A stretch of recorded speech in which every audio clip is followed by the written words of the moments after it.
మీ వార్డ్రోబ్‌లో బట్టలు చాలా గజిబిజిగా ఉన్నాయనుకోండి. మీరు తలుపు తెరవంగానే బట్టలన్నీ పిచ్చి పిచ్చిగా పడేసి ఉండి చాలా చికాకుగా ఉంటుంది కదా చూడటానికి. ఏమన్నా ఒక షర్ట్ ఎతకాలన్నా చాలా టైం పడుతుంది. మీ మైండ్ కూడా అలానే ఉందా?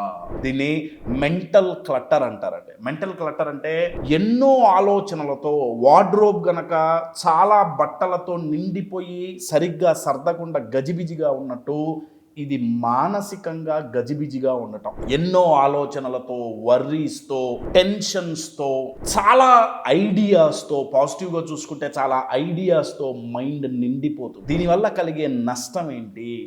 మెంటల్ క్లటర్ ఉంటే మనం ఏ పనైతే చేయాలనుకుంటున్నామో అది చేయలేమండి. మీ మైండ్ అలా క్లటర్ అయి గజిబిజిగా ఉందా లేదా సైన్స్ చెప్తాను. ఇవి గనక ఉంటే మీ మైండ్ అలానే గజిబిజిగా ఉంది అని అర్థం. ఫస్ట్ సైన్ ఏంటంటే కంటిన్యూస్గా ఒక దాని మీద ఫోకస్ చేయలేమండి. మైండ్ జంప్ అవుతుంది. చిన్న చిన్న నిర్ణయాలకు కూడా అతిగా ఆలోచిస్తాం. ఎక్కువసేపు ఆలోచిస్తుంటాం, ఎక్కువ టైం ఇన్వెస్ట్ చేస్తుంటాం, ఎనర్జీ ఇన్వెస్ట్ చేస్తుంటాం. సో ఓవర్ థింకింగ్ బాగా చేస్తుంటుంది మైండ్. అసలు రీజన్ లేకుండా, క్లారిటీ లేకుండా, కాజ్ తెలియకుండా ఫియర్, భయం లాంటివి, యాంగ్జైటీ, ఇటువంటి ఇమోషన్స్ బాగా ట్రిగర్ అవుతుంటాయి. ఒకవేళ మీకు గనక మెంటల్ క్లటర్ ఉండుంటే పనులు ఎక్కువగా పోస్ట్ పోన్ చేస్తుంటారు. రెగ్యులర్గా వీళ్ళు మల్టీ టాస్కింగ్ చేస్తుంటారు.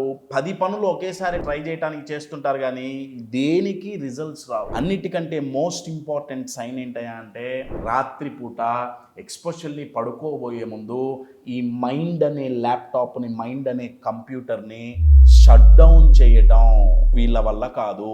మెంటల్ క్లటర్ గనక ఉంటే, మైండ్ గనక గజిబిజిగా ఉంటే ఇది షట్ డౌన్ అవ్వదు. తద్వారా నిద్రకి ఇబ్బంది కలుగుతుంది. వీళ్ళు చేయాల్సిన పనులు చేయలేరు, చేయాల్సిన టైంకి చేయలేరు, తీసుకోవాల్సిన నిర్ణయాలు తీసుకోలేరు. వాళ్ళని వాళ్ళు చాలా నిందించుకుంటుంటారు. నేను చాలా లేజీగా ఉంటాను, నాకు డిసిప్లిన్ లేదనో, నేను అనార్గనైజ్డ్ ఉంటానో అనుకుంటుంటారు. కాదండి, ప్రాబ్లం అది కాదు. ప్రాబ్లం ఏంటంటే ఇది ఓవర్లోడ్ అయ్యింది.